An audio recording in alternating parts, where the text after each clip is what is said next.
We've already given you an exclusive tour of the Maharashtra Samruddhi Mahamarg, the new 700km expressway between Nagpur and Mumbai that's set to open soon. It's easily one of India's great new roads. And great roads are best celebrated with great cars. The plan for today is to do just that.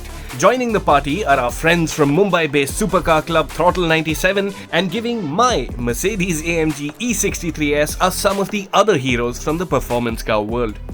There's a Ferrari 488 Pista, a pair of Nissan GTRs, a Mercedes C63 AMG, a Jaguar F-Type, a Lamborghini Urus, and an Audi R8 V10 Plus.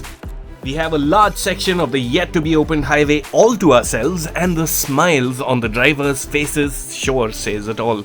The ceremonial flag-off is by Shri Eknath Shinde, Maharashtra's Minister for Urban Development and Public Works. We drive in formation for some pics, and the scene looks straight out of what could only be a superhero movie. And then one by one, each of the cars break away. The sound show that follows, courtesy of those highly strung 4-cylinder V6, V8 and V10 engines, is unlike anything you'd expect in this neck of the woods. The drivers make the most of the exclusive time, and they are all unanimous in their appreciation of the road. The straights and the sheer expanse were sure not lost on them.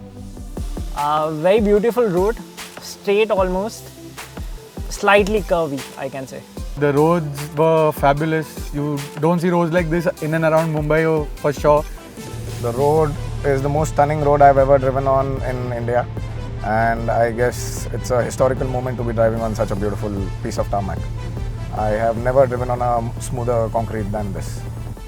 The quality of road was amazing. I thought there'd be a lot of uneven surface or rough patches, but it was really smooth, sticky, though it was concrete.